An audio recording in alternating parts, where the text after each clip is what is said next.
이상, 날개, 박제가 되어버린 천재를 아시오. 나는 유쾌하오. 이런 때 연애까지가 유쾌하오.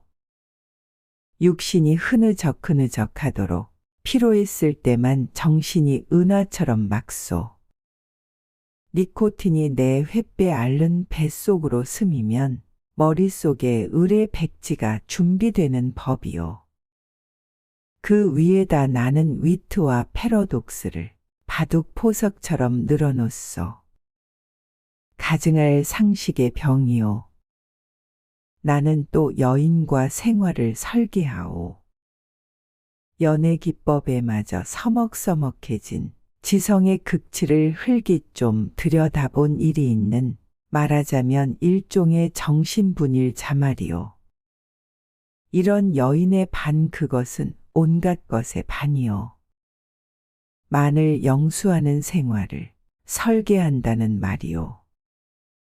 그런 생활 속에 한 발만 들여놓고 흡사 두 개의 태양처럼 마주 쳐다보면서 낄낄거리는 것이요. 나는 아마 어지간히 인생의 재행이 싱거워서 견딜 수가 없게끔 되고 그만둔 모양이요. 굿바이. 굿바이. 그대는 이따금 그대가 제일 싫어하는 음식을 탐식하는 아이러니를 실천해 보는 것도 좋을 것 같소. 위트와 패러독스와 그대 자신을 위조하는 것도 할 만한 일이요. 그대의 작품은 한 번도 본 일이 없는 기성품에 의하여 차라리 경편하고 고매하리다. 19세기는 될 수 있거든 봉쇄하여 버리오. 도스토옙스키 정신이란 자칫하면 낭비일 것 같소. 위고를 불란서의 빵 한 조각이라고는 누가 그랬는지 지연인 드십소. 그러나 인생 혹은 그 모형에 있어서 디테일 때문에 속는다거나 해서야 되겠소. 화를 보지 마오. 부디 그대께 고하는 것이니. 테이프가 끊어지면 피가 나오. 생채기도 머지않아 완치될 줄 믿소. 굿바이. 감정은 어떤 포즈? 그 포즈의 원소만을 지적하는 것이 아닌지 나도 모르겠소. 그 포즈가 부동자세까지 고도화할 때 감정은 딱 공급을 정지합니다. 나는 내 비범한 반륙을 회고하여 세상을 보는 안목을 규정하였소. 여왕봉과 미망인 세상에 하고 많은 여인이 본질적으로 이미 미망인이 아닌 이가 있으리까. 아니, 여인의 전부가 그 일상에 있어서 개개 미망인이라는 내 논리가 뜻밖에도 여성에 대한 모독이 되오. 굿바이. 그 33번지라는 것이 구조가 흡사 유곽이라는 느낌이 없지 않다. 한 번지에 18가구가 죽 어깨를 맞대고 늘어서서 창호가 똑같고 아궁이 모양이 똑같다. 게다가 각 가구에 사는 사람들이 송이송이 꽃과 같이 젊다. 해가 들지 않는다. 해가 드는 것을 그들이 모른 채 하는 까닭이다.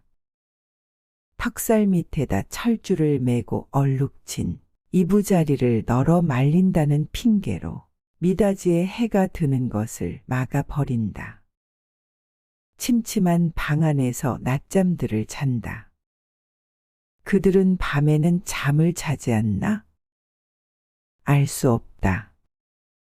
나는 밤이나 낮이나 잠만 자느라고 그런 것을 알 길이 없다. 33번지 18가구의 낮은 참 조용하다. 조용한 것은 나뿐이다. 어둑어둑하면 그들은 이부자리를 걷어들인다. 전등불이 켜진 뒤에 18가구는 낮보다 훨씬 화려하다. 저물도록 미닫이 여닫는 소리가 잦다. 바빠진다. 여러 가지 냄새가 나기 시작한다. 비옷 굽는 내, 탕고 도오락내, 뜸을내, 비눗내. 그러나 이런 것들보다도 그들의 문패가 제일로 고개를 끄덕이게 하는 것이다. 이 18가구를 대표하는 대문이라는 것이 일각이 져서 외따로 떨어지기는 했으나 있다. 그러나 그것은 한 번도 다친 일이 없는 한길이나 마찬가지 대문인 것이다. 온갖 장사치들은 하루 가운데 어느 시간에라도 이 대문을 통하여 드나들 수 있는 것이다.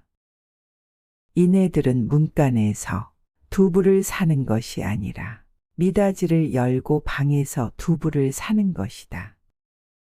이렇게 생긴 33번지 대문에 그들 18가구의 문패를 몰아다 붙이는 것은 의미가 없다. 그들은 어느 사이엔가 각 미닫이 위 백인당이니 길상당이니 써붙인 한 곁에다 문패를 붙이는 풍속을 가져버렸다. 내 방 미닫이 위 한 곁에 칼표 딱지를 내세다 낸 것만한 내 안이. 내 안에 명함이 붙어 있는 것도 이 풍속을 좇은 것이 아닐 수 없다. 나는 그러나 그들의 아무와도 놀지 않는다. 놀지 않을 뿐만 아니라 인사도 않는다. 나는 내 아내와 인사하는 외에 누구와도 인사하고 싶지 않았다.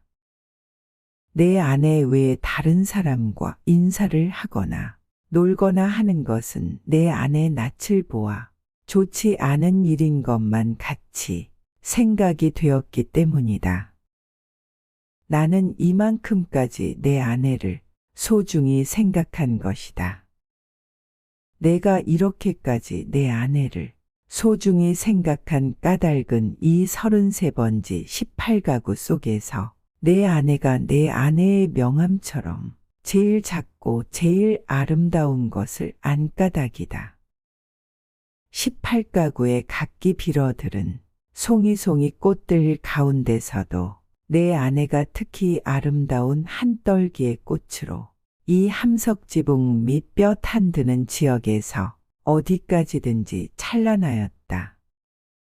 따라서 그런 한 떨기 꽃을 지키고 아니 그 꽃에 매어 달려 사는 나라는 존재가 도무지 형언할 수 없는 거북살스러운 존재가 아닐 수 없었던 것은 물론이다.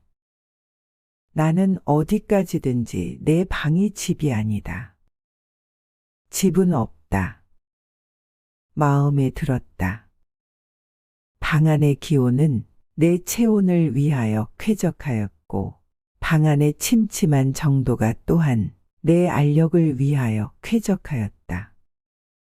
나는 내 방 이상의 서늘한 방도 또 따뜻한 방도 희망하지 않았다.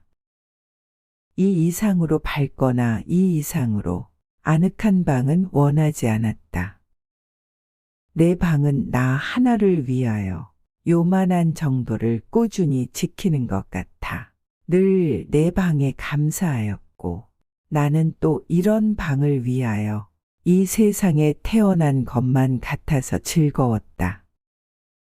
그러나 이것은 행복이라든가 불행이라든가 하는 것을 계산하는 것은 아니었다.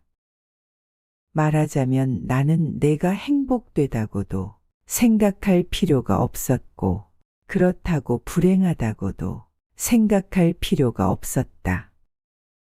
그냥 그날을 그저 까닭없이 펀둥펀둥 게으르고만 있으면 만사는 그만이었던 것이다. 내 몸과 마음의 옷처럼 잘 맞는 방 속에서 뒹굴면서 축 처져 있는 것은 행복이니 불행이니 하는 그런 세속적인 계산을 떠난 가장 편리하고 안일한 말하자면 절대적인 상태인 것이다. 나는 이런 상태가 좋았다.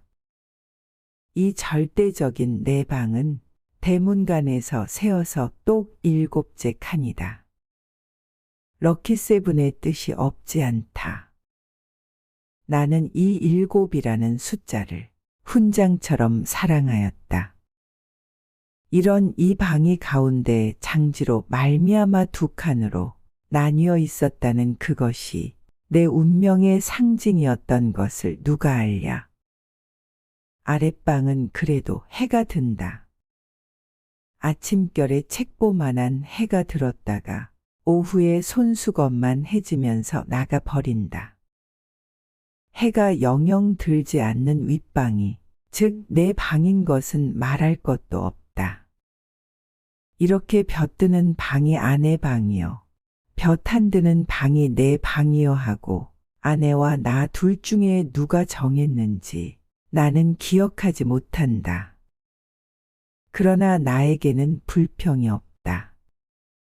아내가 외출만 하면 나는 얼른 아랫방으로 와서 그 동쪽으로 난 들창을 열어놓으면 들이비치는 햇살이 아내의 화장대를 비춰 가지각색 병들이 아롱이 지면서 찬란하게 빛나고, 이렇게 빛나는 것을 보는 것은 다시 없는 내 오락이다.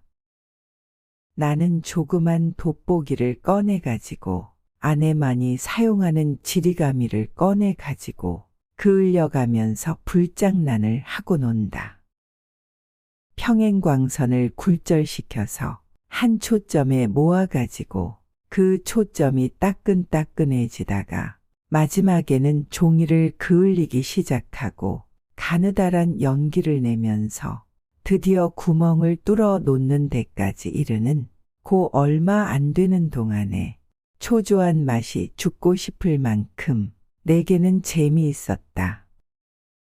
이 장난이 실증이 나면 나는 또 아내의 손잡이 거울을 가지고 여러 가지로 논다. 거울이란 제 얼굴을 비칠 때만 실용품이다. 그 외의 경우에는 도무지 장난감인 것이다. 이 장난도 곧 실증이 난다. 나의 유의심은 육체적인 데서 정신적인 데로 비약한다. 나는 거울을 내던지고 아내의 화장대 앞으로 가까이 가서 나란히 늘어놓인 그 가지각색의 화장품 병들을 들여다본다. 그것들은 세상의 무엇보다도 매력적이다. 나는 그 중에 하나만을 골라서 가만히 마개를 빼고 병 구멍을 내 코에 가져다 대고 숨죽이듯이 가벼운 호흡을 하여 본다.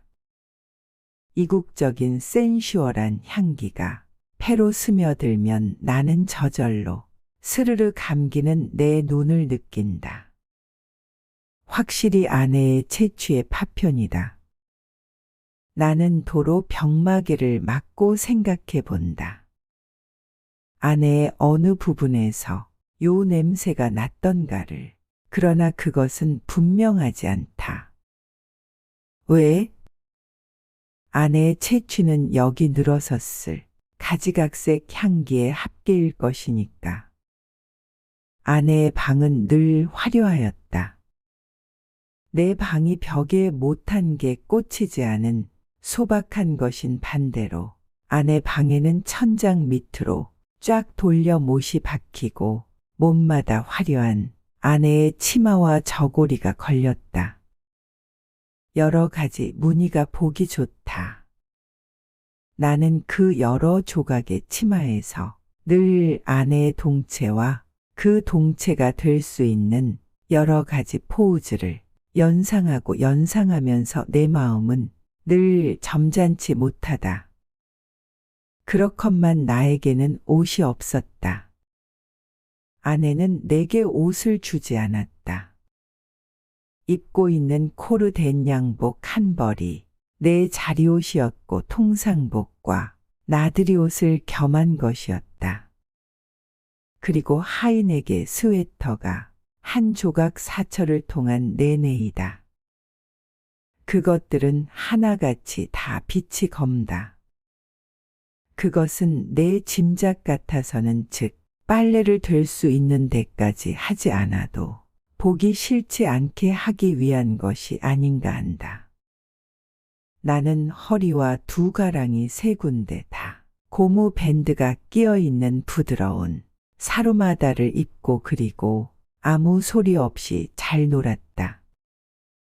어느덧 손수건 만해졌던 볕이 나갔는데 아내는 외출해서 돌아오지 않는다. 나는 요만 이래도 좀 피곤하였고 또 아내가 돌아오기 전에 내 방으로 가 있어야 될 것을 생각하고 그만 내 방으로 건너간다. 내 방은 침침하다. 나는 이불을 뒤집어 쓰고 낮잠을 잔다. 한 번도 거든 일이 없는 내 이부자리는 내 몸뚱이의 일부분처럼 내게는 참 반갑다. 잠은 잘 오는 적도 있다. 그러나 또 전신이 까칫까칫하면서 영 잠이 오지 않는 적도 있다. 그런 때는 아무 제목으로나 제목을 하나 골라서 연구하였다. 나는 내 좀 축축한 이불 속에서 참 여러 가지 발명도 하였고 논문도 많이 썼다. 시도 많이 지었다. 그러나 그것들은 내가 잠이 드는 것과 동시에 내 방에 담겨서 철철 넘치는 그 흐느흐느한 공기에 다 비누처럼 풀어져서 온데간데없고 한잠 자고 깨인 나는 속이 무명언겁이나 메밀 껍질로 띵띵 찬 한 덩어리 베개와도 같은 한 벌 신경이었을 뿐이고 하였다. 그러기에 나는 빈대가 무엇보다도 싫었다. 그러나 내 방에서는 겨울에도 몇 마리의 빈대가 끊이지 않고 나왔다. 내게 근심이 있었다면 오직 이 빈대를 미워하는 근심일 것이다. 나는 빈대에게 물려서 가려운 자리를 피가 나도록 긁었다. 쓰라리다. 그것은 그윽한 쾌감에 틀림없었다. 나는 혼곤히 잠이 든다. 나는 그러나 그런 이불 속에 사색 생활에서도 적극적인 것을 궁리하는 법이 없다. 내게는 그럴 필요가 대체 없었다. 만일 내가 그런 좀 적극적인 것을 궁리해내었을 경우에 나는 반드시 내 아내와 의논하여야 할 것이고 그러면 반드시 나는 아내에게 꾸지람을 들을 것이고 나는 꾸지람이 무서웠다느니 보다는 성가셨다. 내가 제법 한 사람의 사회인의 자격으로 일을 해보는 것도 아내에게 사설 듣는 것도 나는 가장 게으른 동물처럼 게으른 것이 좋았다. 될 수만 있으면 이 무의미한 인간의 탈을 벗어 버리고도 싶었다. 나에게는 인간 사회가 스스러웠다. 생활이 스스러웠다. 모두가 서먹서먹할 뿐이었다. 아내는 하루에 2번 세수를 한다. 나는 하루 한 번도 세수를 하지 않는다. 나는 밤중 3시나 4시쯤 해서 변소에 갔다. 달이 밝은 밤에는 한참씩 마당에 우두커니 섰다가 들어오곤 한다. 그러니까 나는 이 18가구의 아무와도 얼굴이 마주치는 일이 거의 없다. 그러면서도 나는 이 18가구의 젊은 여인네 얼굴들을 거반 다 기억하고 있었다. 그들은 하나같이 내 아내만 못하였다. 11시쯤 해서 하는 아내의 첫 번 세수는 좀 간단하다. 그러나 저녁 7시쯤 해서 하는 2번째 세수는 손이 많이 간다. 아내는 낮에보다도 밤에 더 좋고 깨끗한 옷을 입는다. 그리고 낮에도 외출하고 밤에도 외출하였다. 아내에게 직업이 있었던가? 나는 아내의 직업이 무엇인지 알 수 없다. 만일 아내에게 직업이 없었다면 같이 직업이 없는 나처럼 외출할 필요가 생기지 않을 것인데 아내는 외출한다. 외출할 뿐만 아니라 내객이 많다. 아내에게 내객이 많은 날은 나는 온종일 내 방에서 이불을 쓰고 누워 있어야만 된다. 불장난도 못한다. 화장품 냄새도 못 맡는다. 그런 날은 나는 의식적으로 우울해하였다. 그러면 아내는 나에게 돈을 준다. 50전짜리 은하다. 나는 그것이 좋았다.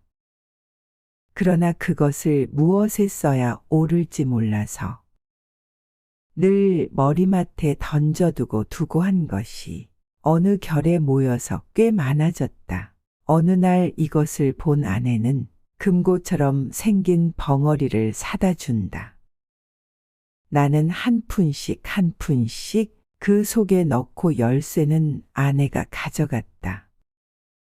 그 후에도 나는 더러 은하를 그 벙어리에 넣은 것을 기억한다.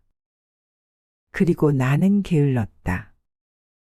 얼마 후 아내의 머리 쪽에 보지 못하던 눈깔잠이 하나 여드름처럼 돋았던 것은 바로 그 금고형 벙어리의 무게가 가벼워졌다는 증거일까. 그러나 나는 드디어 머리맡에 놓았던 그 벙어리에 손을 대지 않고 말았다. 내 게으름은 그런 것에 내 주의를 환기시키기도 싫었다. 아내에게 내객이 있는 날은 이불 속으로 암만 깊이 들어가도 비 오는 날만큼 잠이 잘 오지 않았다. 나는 그런 때 나에게 왜 늘 돈이 있나, 왜 돈이 많은가를 연구했다. 내객들은 장지 저쪽에 내가 있는 것을 모르나 보다. 내 아내와 나도 좀 하기 어려운 농을 아주 서슴지 않고 쉽게 해 던지는 것이다.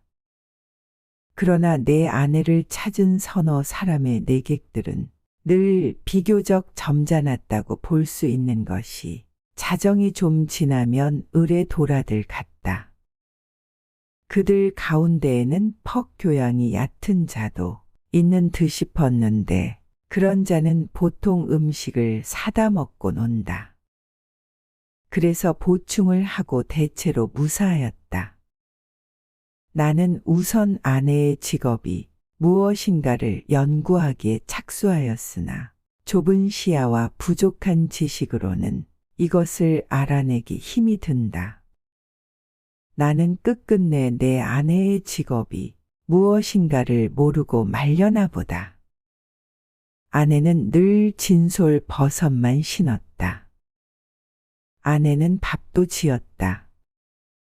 아내가 밥을 짓는 것을 나는 한 번도 구경한 일은 없으나 언제든지 끼니 때면 내 방으로 내 조석 밥을 날라다 주는 것이다. 우리 집에는 나와 내 아내 외의 다른 사람은 아무도 없다. 이 밥은 분명 아내가 손수 지었음에 틀림없다. 그러나 아내는 한 번도 나를 자기 방으로 부른 일은 없다. 나는 늘 윗방에서나 혼자서 밥을 먹고 잠을 잤다. 밥은 너무 맛이 없었다. 반찬이 너무 엉성하였다.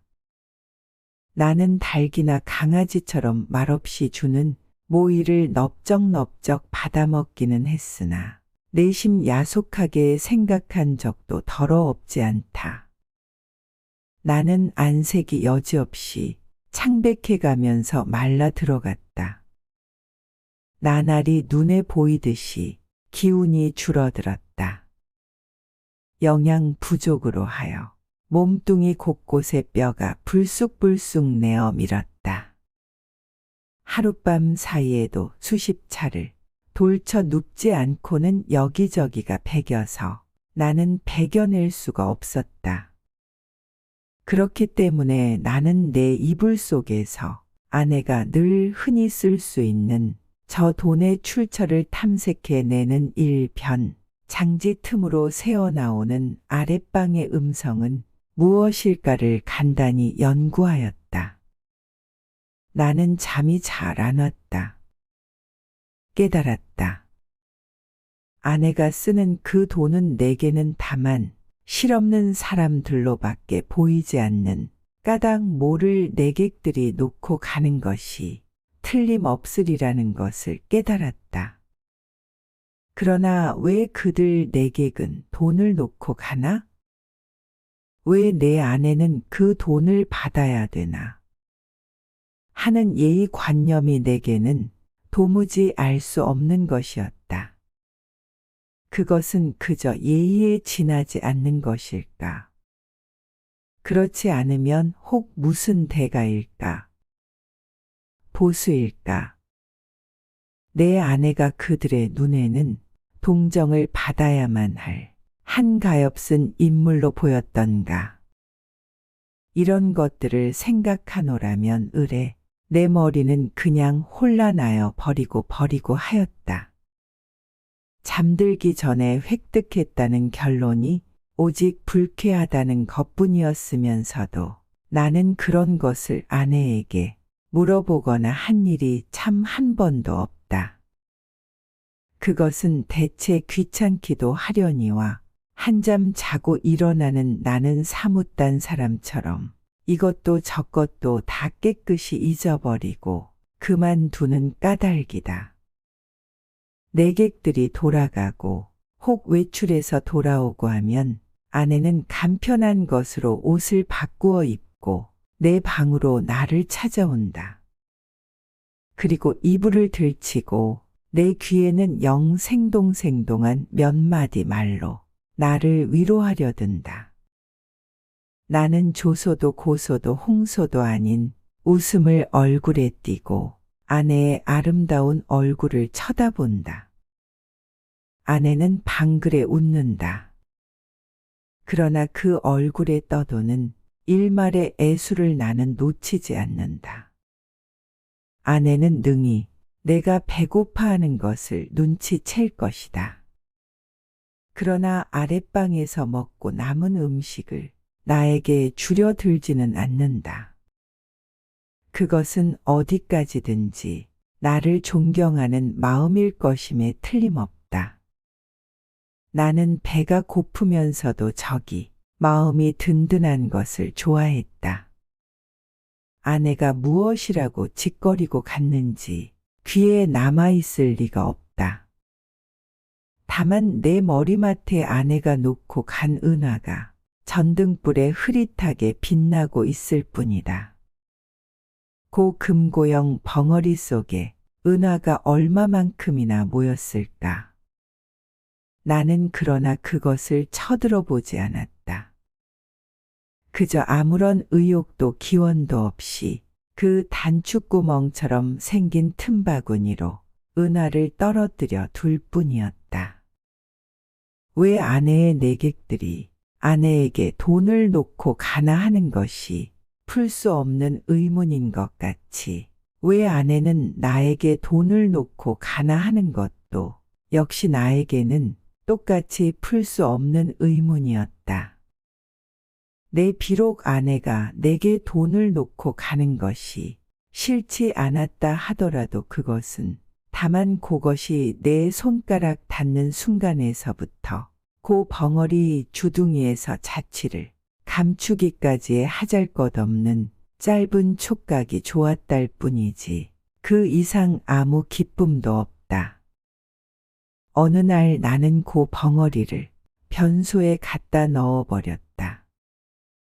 그때 벙어리 속에는 몇 푼이나 되는지 모르겠으나 고 은화들이 꽤 들어있었다.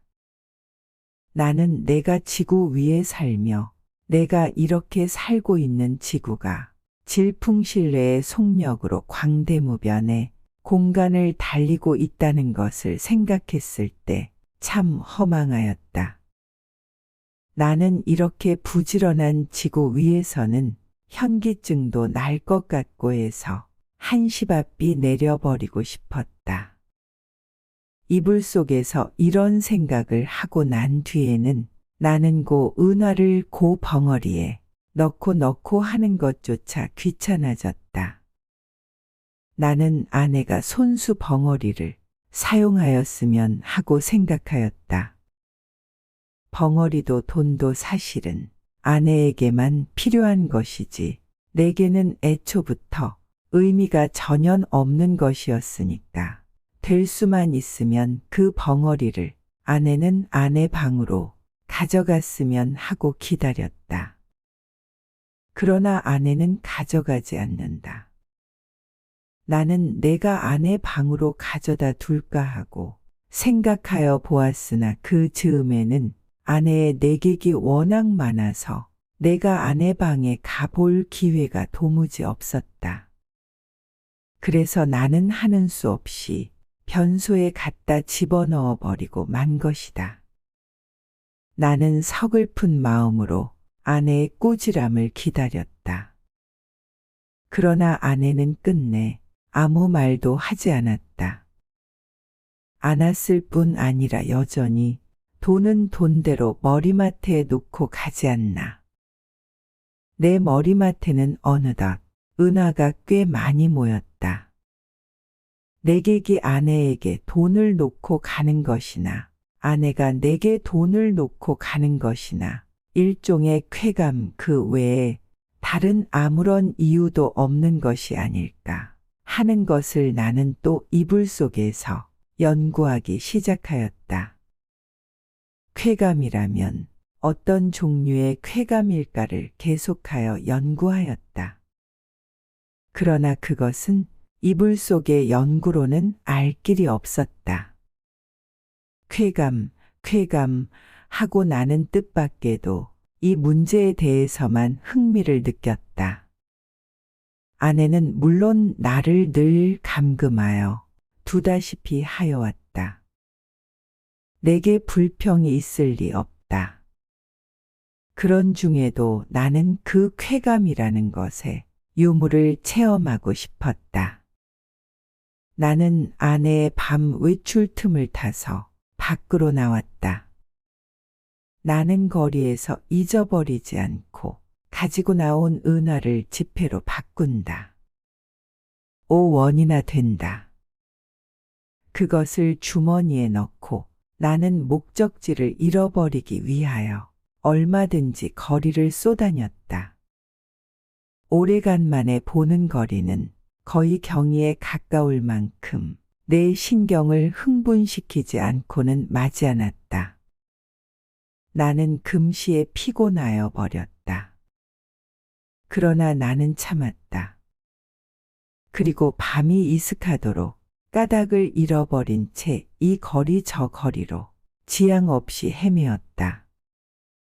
돈은 물론 한 푼도 쓰지 않았다. 돈을 쓸 아무 엄두도 나서지 않았다. 나는 벌써 돈을 쓰는 기능을 완전히 상실한 것 같았다. 나는 과연 피로를 이 이상 견디기가 어려웠다. 나는 가까스로 내 집을 찾았다. 나는 내 방을 가려면 아내 방을 통과하지 않으면 안 될 것을 알고 아내에게 내객이 있나 없나를 걱정하면서 미닫이 앞에서 좀 거북살스럽게 기침을 한 번 했더니 이것은 참 또 너무도 암상스럽게 미닫이가 열리면서 아내의 얼굴과 그 등 뒤에 낯선 남자의 얼굴이 이쪽을 내다보는 것이다. 나는 벼란간 내어 쏟아지는 불빛에 눈이 부셔서 좀 머뭇머뭇했다. 나는 아내의 눈초리를 못 본 것은 아니다. 그러나 나는 모른 채 하는 수밖에 없었다. 왜? 나는 어쨌든 아내의 방을 통과하지 아니하면 안 되니까. 나는 이불을 뒤집었었다. 무엇보다도 다리가 아파서 견딜 수가 없었다. 이불 속에서는 가슴이 울렁거리면서 암만 해도 까무러칠 것만 같았다. 걸을 때는 몰랐더니 숨이 차다. 등에 식은땀이 쭉 내배인다. 나는 외출한 것을 후회하였다. 이런 피로를 잊고 어서 잠이 들었으면 좋았다. 한잠 잘 자고 싶었다. 얼마 동안이나 비스듬히 엎드려 있었더니 차츰차츰 뚝딱거리는 가슴 동계가 가라앉는다. 그만해도 우선 살 것 같았다. 나는 몸을 들쳐 반드시 천장을 향하여 눕고 쭉 다리를 뻗었다. 그러나 나는 또 다시 가슴의 동계를 피할 수 없게 되었다. 아랫방에서 아내와 그 남자의 내 귀에도 들리지 않을 만큼 낮은 목소리로 소곤거리는 기척이 장지 틈으로 전하여 왔던 것이다. 청각을 더 예민하게 하기 위하여 나는 눈을 떴다. 그리고 숨을 죽였다.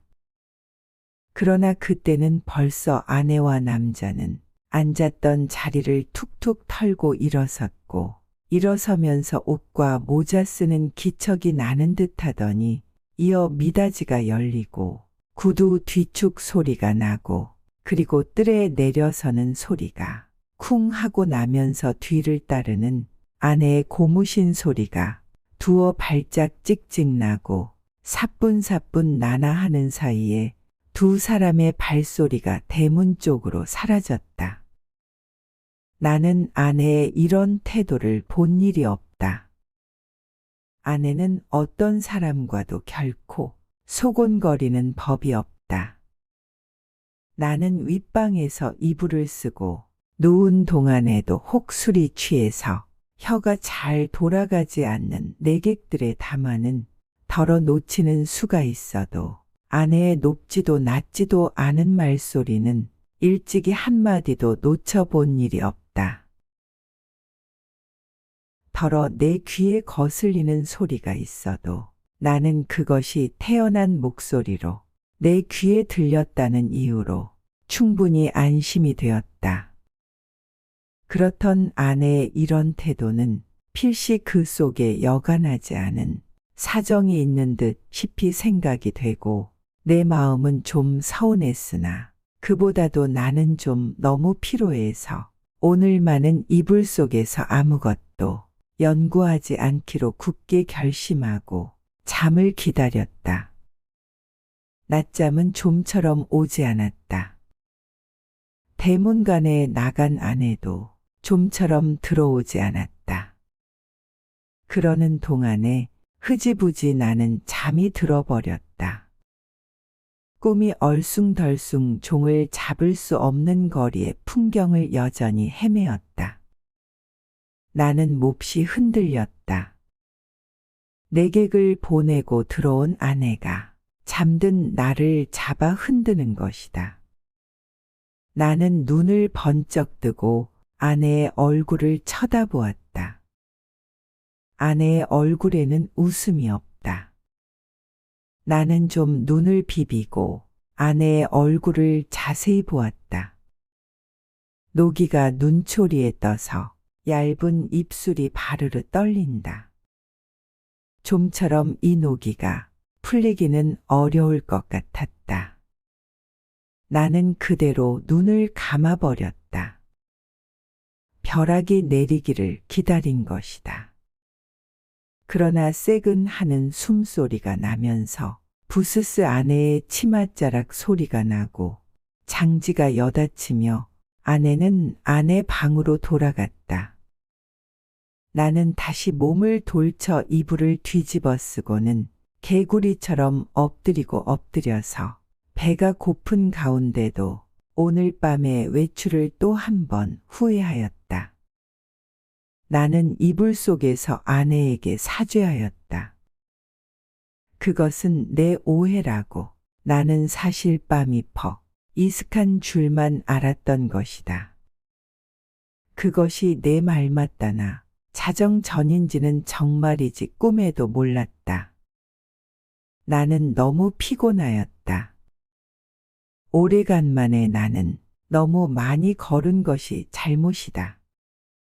내 잘못이라면 잘못은 그것밖에 없다. 외출은 왜 하였더냐고. 나는 그 머리맡에 저절로 모인 5원 돈을 아무에게라도 좋으니 주어보고 싶었던 것이다. 그뿐이다. 그러나 그것도 내 잘못이라면 나는 그렇게 알겠다. 나는 후회하고 있지 않나.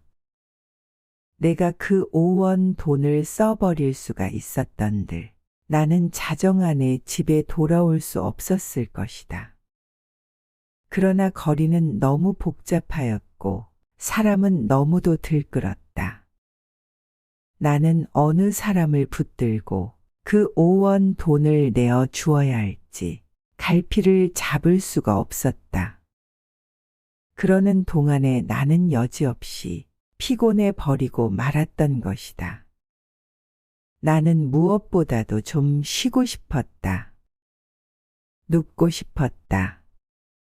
그래서 나는 하는 수 없이 집으로 돌아온 것이다. 내 짐작 같아서는 밤이 어지간히 늦은 줄만 알았는데 그것이 불행히도 자정 전이었다는 것은 참 안 된 일이다. 미안한 일이다. 나는 얼마든지 사죄하여도 좋다.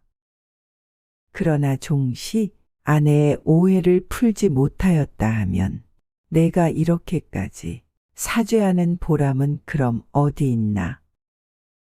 한심하였다.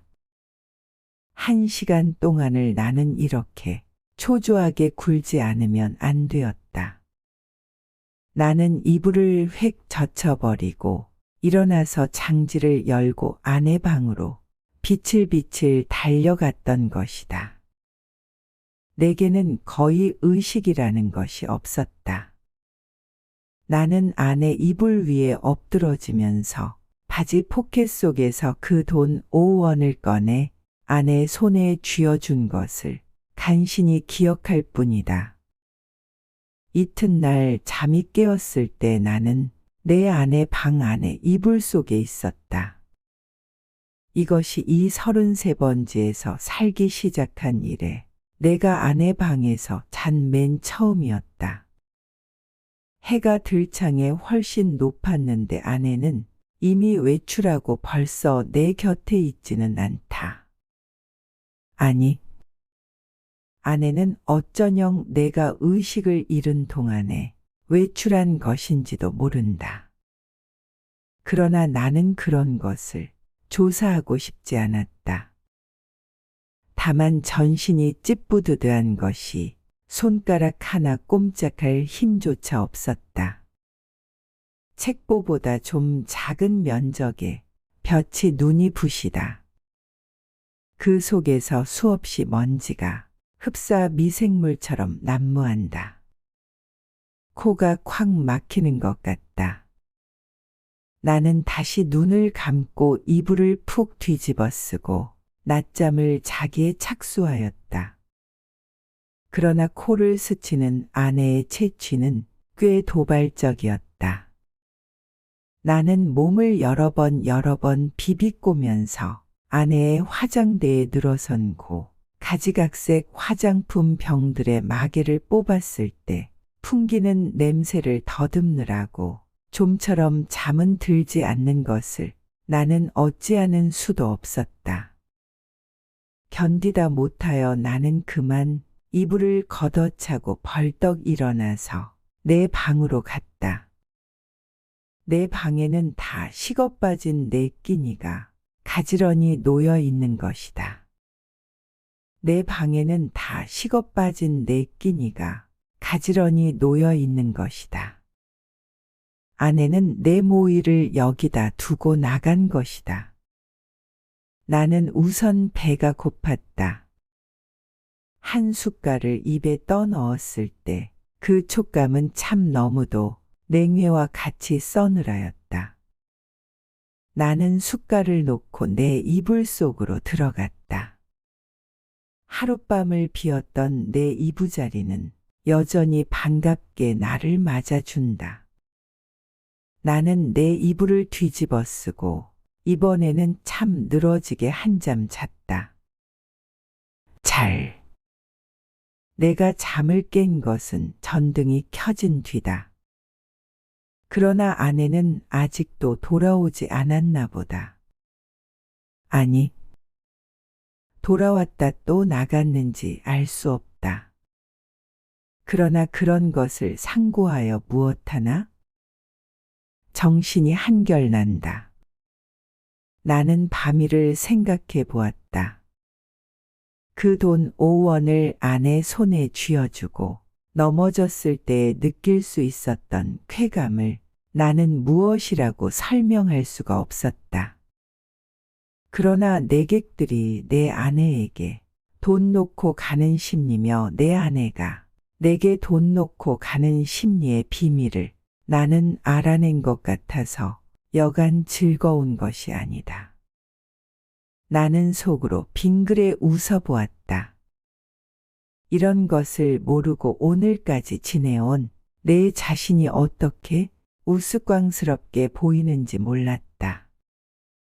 따라서 나는 또 오늘 밤에도 외출하고 싶었다. 그러나 돈이 없다.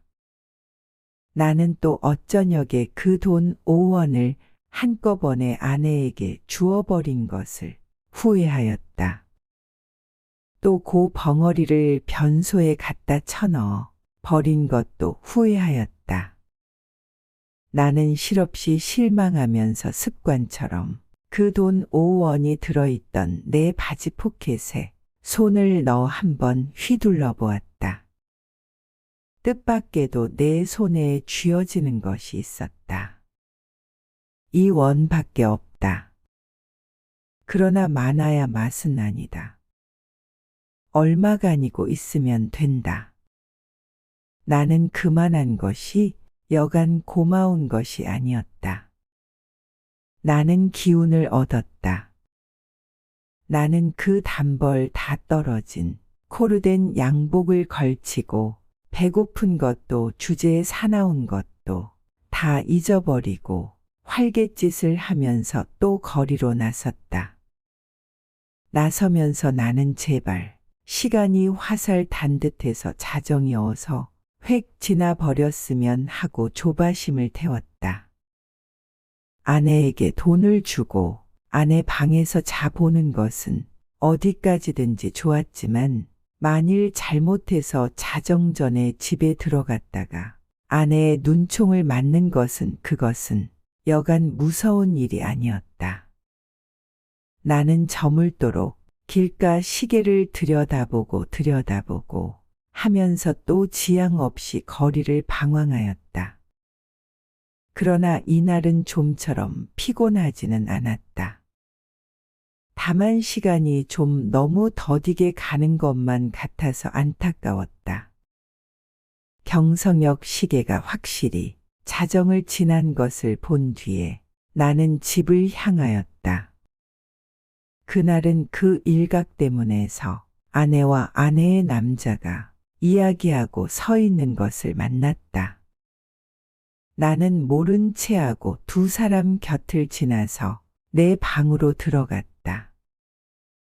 뒤이어 아내도 들어왔다. 와서는 이 밤중에 평생 안 하던 쓰레기를 하는 것이었다. 조금 있다가 아내가 눕는 기척을 엿보자마자 나는 또 장지를 열고 아내 방으로 가서 그 돈 2원을 아내의 손에 덥석 쥐어주고 그리고 하여간 그 2원을 오늘 밤에도 쓰지 않고 도로 가져온 것이 참 이상하다는 듯이 아내는 내 얼굴을 몇 번이고 엿보고 아내는 드디어 아무 말도 없이 나를 자기 방에 재워주었다. 나는 이 기쁨을 세상의 무엇과도 바꾸고 싶지는 않았다. 나는 편히 잘 잤다.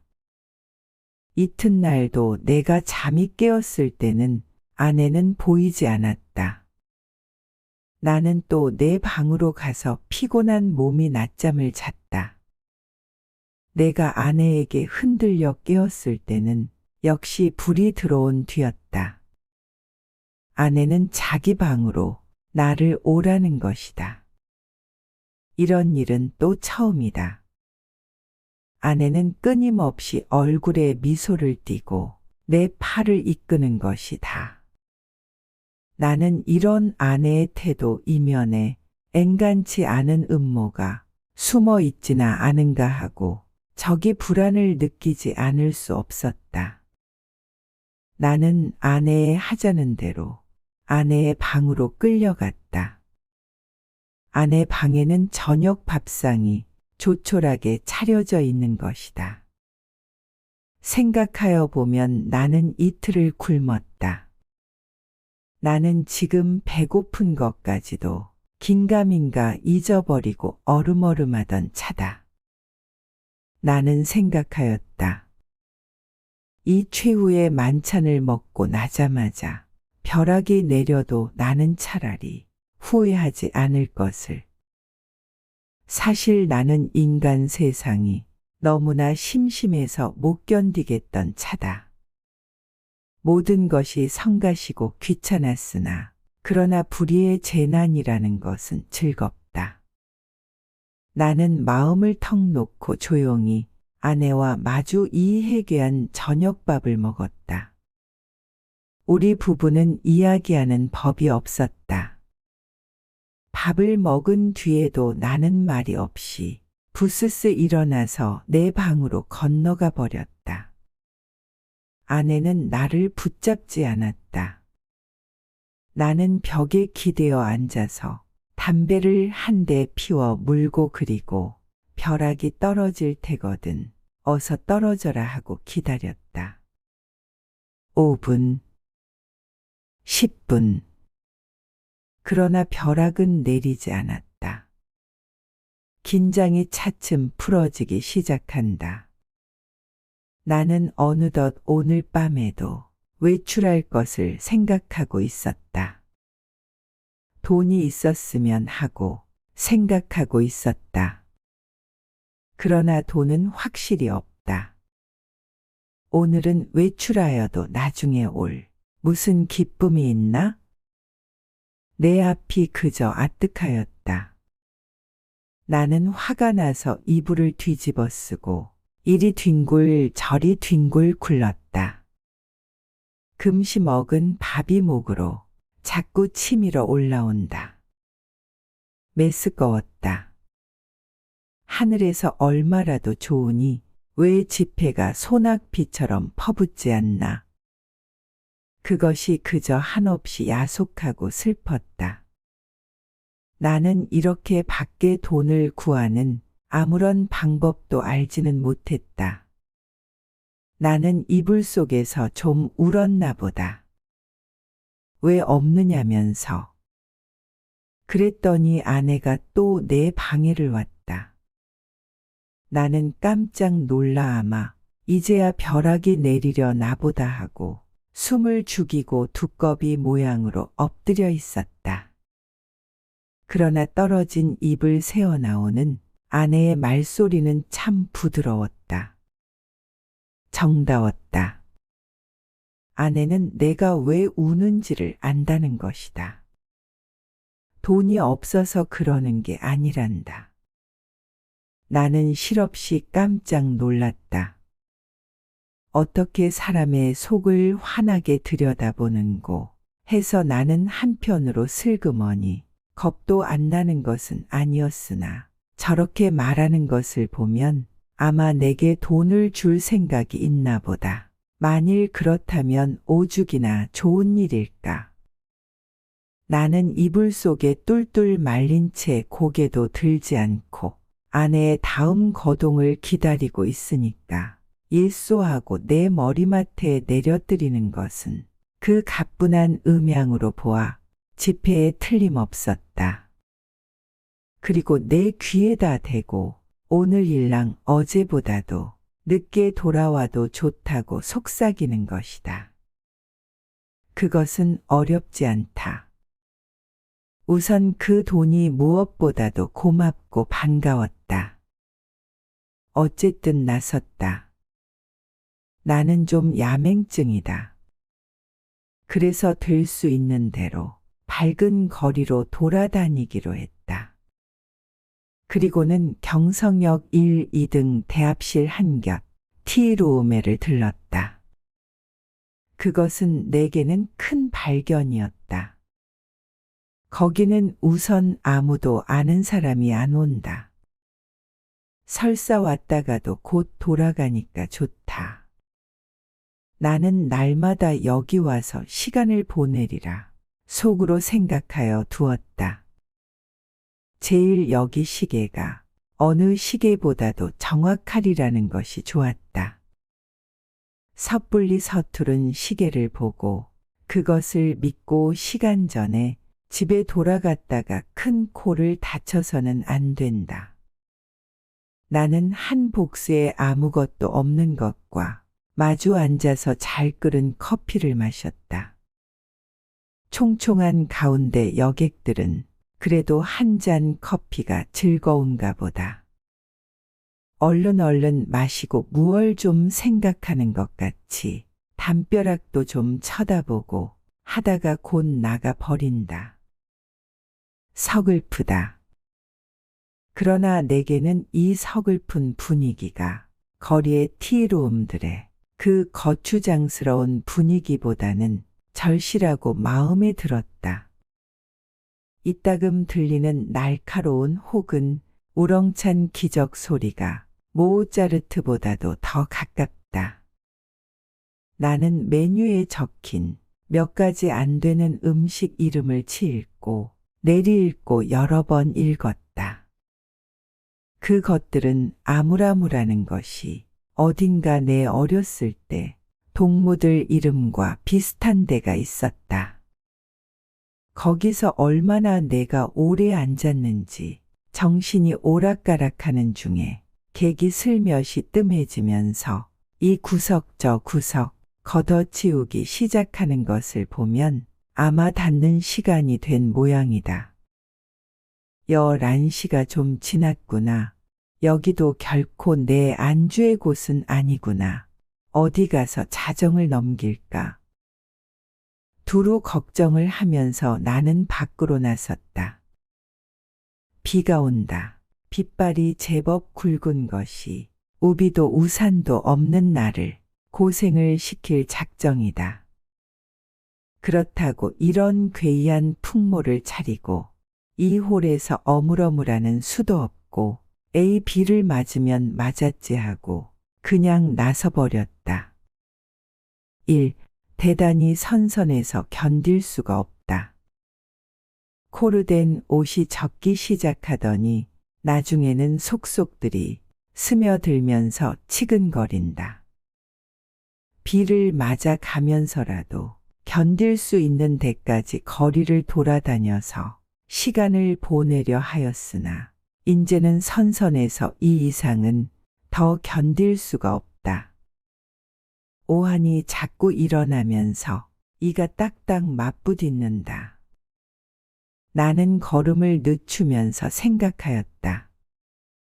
오늘 같은 굳은 날도 아내에게 내객이 있으려고 없겠지 하는 생각이 드는 것이다.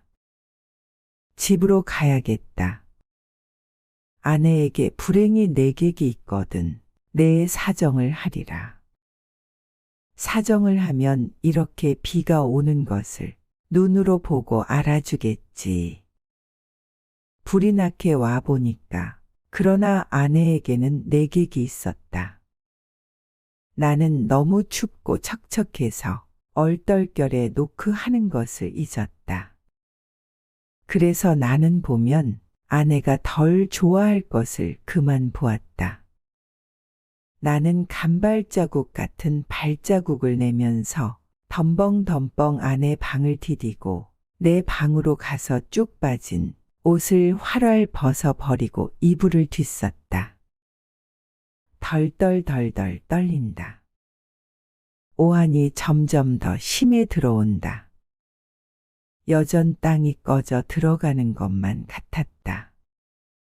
나는 그만 의식을 잃어버리고 말았다. 이튿날 내가 눈을 떴을 때 아내는 내 머리맡에 앉아서 제법 근심스러운 얼굴이다. 나는 감기가 들었다. 여전히 으스스 춥고 또 골치가 아프고 입에 군침이 도는 것이 씁쓸하면서 다리팔이 척 늘어져서 노곤하다. 아내는 내 머리를 쓱 짚어보더니 약을 먹어야지 한다. 아내 손이 이마에 선뜻한 것을 보면 신혈이 어지간한 모양인데 약을 먹는다면 해열제를 먹어야지 하고 속생각을 하자니까 아내는 따뜻한 물에 하얀 정제약 4개를 준다. 이것을 먹고 한잠 푹 자고 나면 괜찮다는 것이다. 나는 널름 받아 먹었다. 쌉싸래한 것이 짐작 같아서는 아마 아스피린인가 싶다.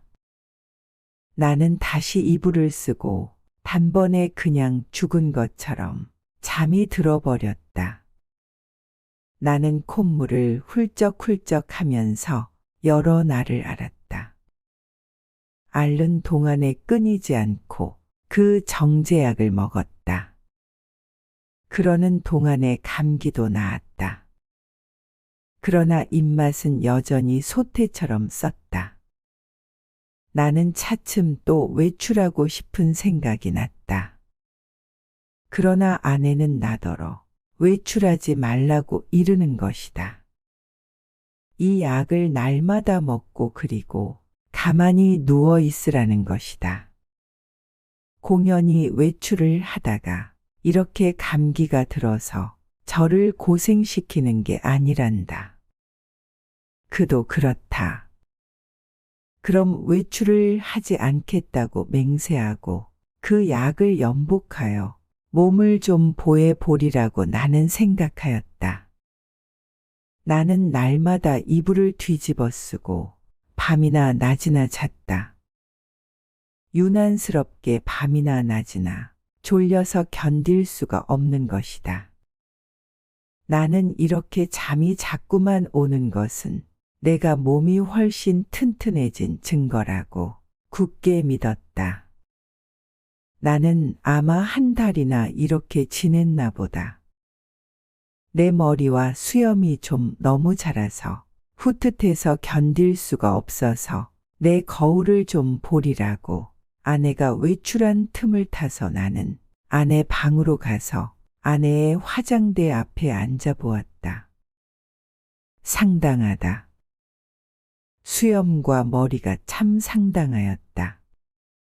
오늘은 이발을 좀 하리라고 생각하고 겸사겸사 고 화장품 병들 마개를 뽑고 이것저것 맡아보았다.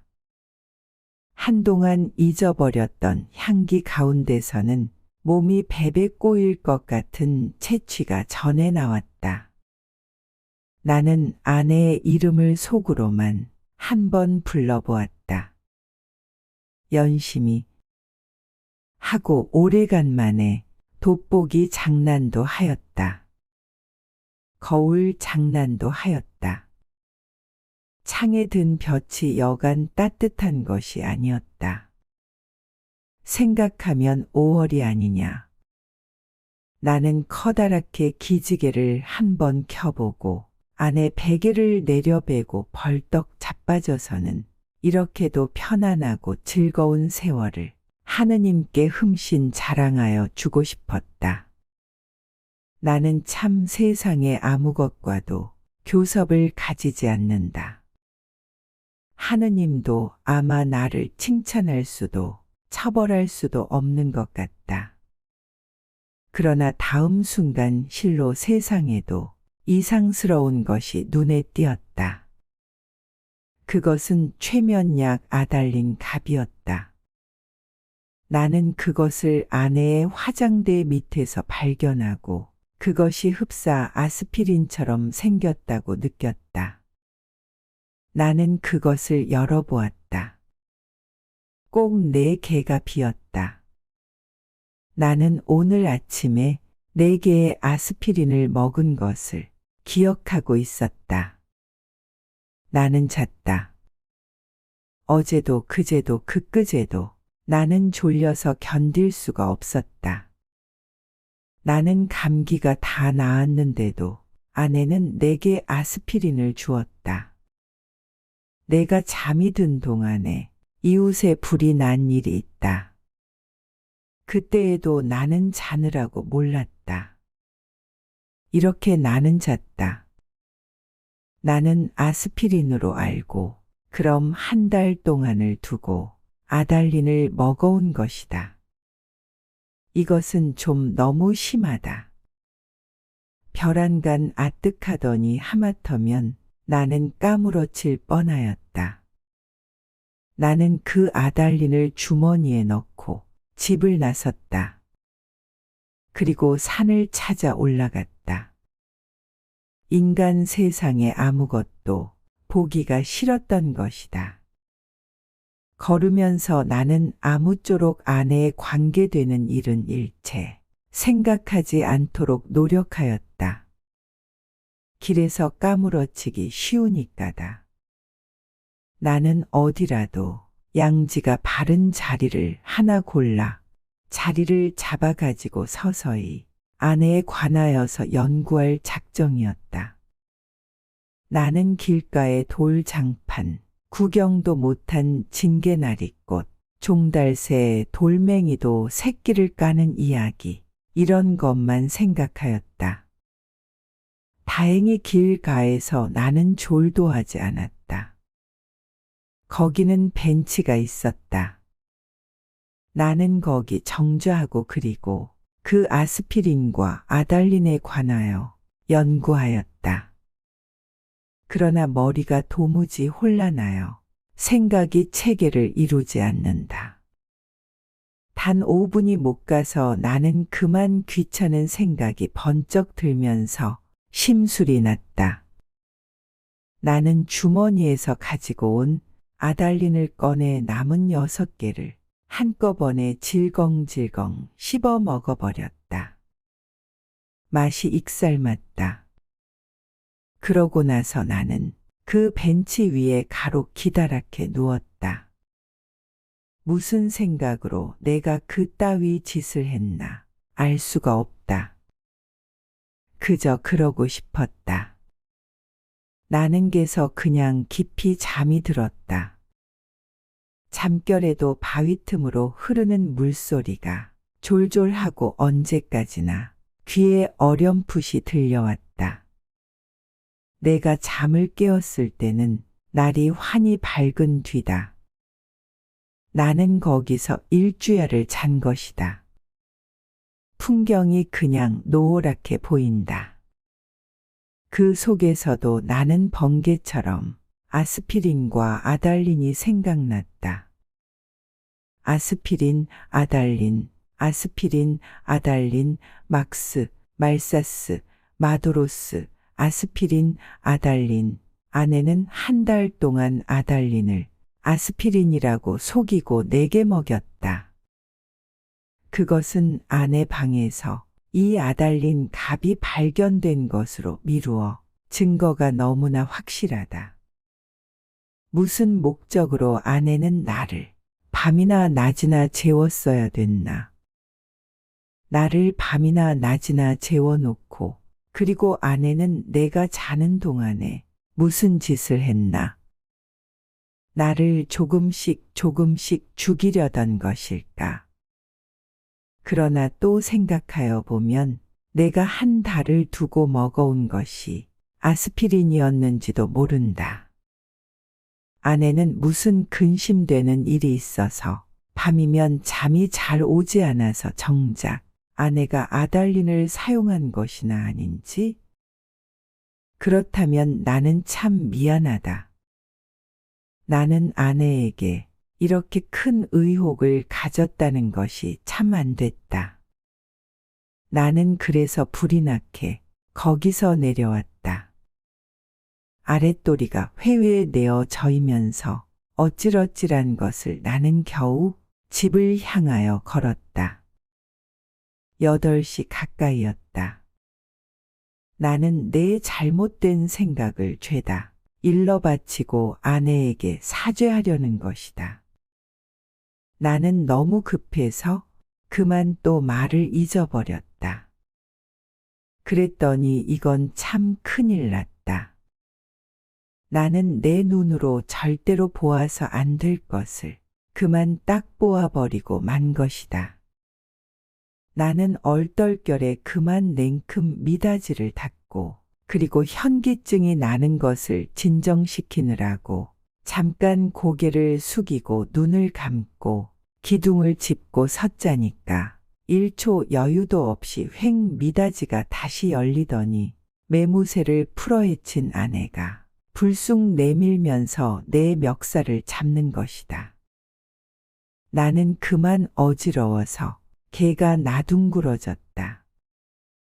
그랬더니 아내는 넘어진 내 위에 덮치면서 내 살을 함부로 물어뜯는 것이다. 아파 죽겠다. 나는 사실 반항할 의사도 힘도 없어서 그냥 넙적 엎드려 있으면서 어떻게 되나 보고 있자니까 뒤이어 남자가 나오는 것 같더니 아내를 한 아름에 덥석 안아가지고 방으로 들어가는 것이다. 아내는 아무 말 없이 다소곳이 그렇게 안겨 들어가는 것이 내 눈에 여간 미운 것이 아니다. 밉다. 아내는 너 밤새워 가면서 도둑질하러 다니느냐, 계집질하러 다니느냐고 바라기다. 이것은 참 너무 억울하다. 나는 어안이 벙벙하여 도무지 입이 떨어지지를 않았다. 너는 그야말로 나를 살해하려던 것이 아니냐고 소리를 한번 꽥 질러 보고도 싶었으나 그런 긴가민가한 소리를 섣불리 입 밖에 내었다가는 무슨 화를 볼는지 알 수 없다. 차라리 억울하지만 잠자코 있는 것이 우선 상책인 듯이 생각이 들길래 나는 이것은 또 무슨 생각으로 그랬는지 모르지만 툭툭 떨고 일어나서 내 바지 포켓 속에 남은 돈 몇 원 몇십 전을 가만히 꺼내서는 몰래 미닫이를 열고 살며시 문지방 밑에다 놓고 나서는 나는 그냥 줄다름박질을 쳐서 나와 버렸다. 여러 번 자동차에 치일 뻔하면서 나는 그래도 경성역으로 찾아갔다. 빈자리와 마주 앉아서 이쓰디쓴 입맛을 거두기 위하여 무엇으로나 입가심을 하고 싶었다. 커피? 좋다. 그러나 경성역 홀에 한 걸음 들여놓았을 때 나는 내 주머니에는 돈이 한 푼도 없는 것을, 그것을 깜박 잊었던 것을 깨달았다. 또 아뜩하였다.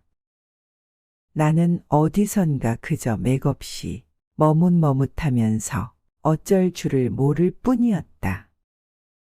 얼빠진 사람처럼 그저 이리 갔다 저리 갔다 하면서 나는 어디로 드립다 쏘다녔는지 하나도 모른다. 다만 몇 시간 후에 내가 미스꽃이 옥상에 있는 것을 깨달았을 때는 거의 대낮이었다. 나는 거기 아무데나 주저앉아서 내 자라온 26해를 회고하여 보았다. 몽롱한 기억 속에서는 이렇다는 아무 제목도 불거져 나오지 않았다. 나는 또 내 자신에게 물어보았다. 너는 인생에 무슨 욕심이 있느냐고, 그러나 있다고도 없다고도 그런 대답은 하기가 싫었다. 나는 거의 나 자신의 존재를 인식하기조차도 어려웠다. 허리를 굽혀서 나는 그저 금붕어를 들여다보고 있었다. 금붕어는 참 잘들도 생겼다. 작은 놈은 작은 놈대로, 큰 놈은 큰 놈대로 다 싱싱하니 보기 좋았다. 내려 비치는 5월 햇살의 금붕어들은 그릇 바탕에 그림자를 내려뜨렸다. 지느러미는 하늘하늘, 손수건을 흔드는 흉내를 낸다. 나는 이 지느러미 수요를 헤어보기도 하면서 굽힌 허리를 좀처럼 펴지 않았다.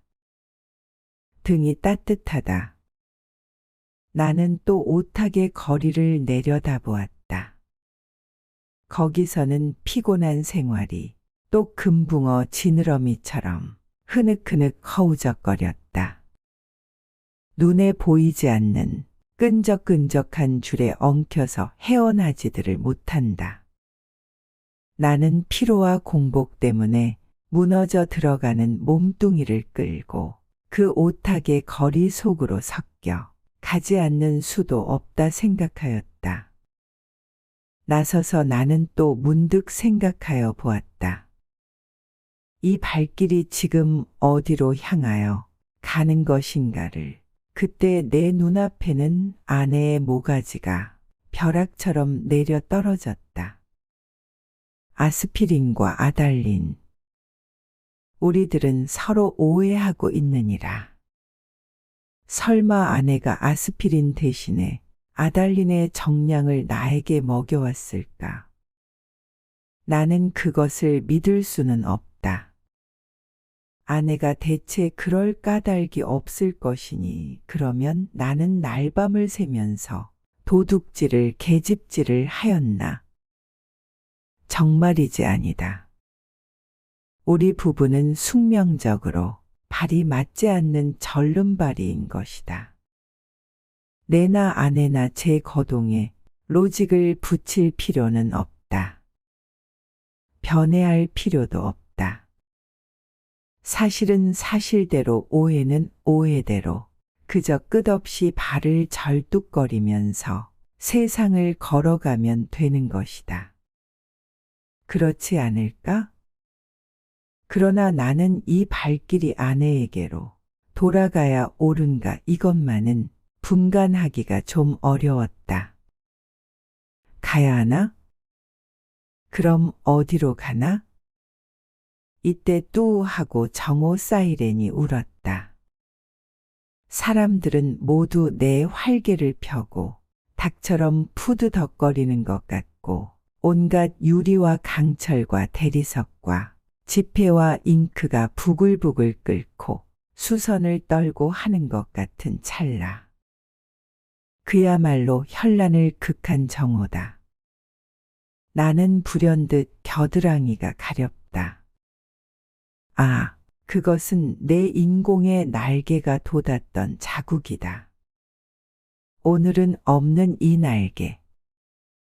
머릿속에서는 희망과 야심이 말소된 페이지가 딕셔너리 넘어가듯 번뜩였다.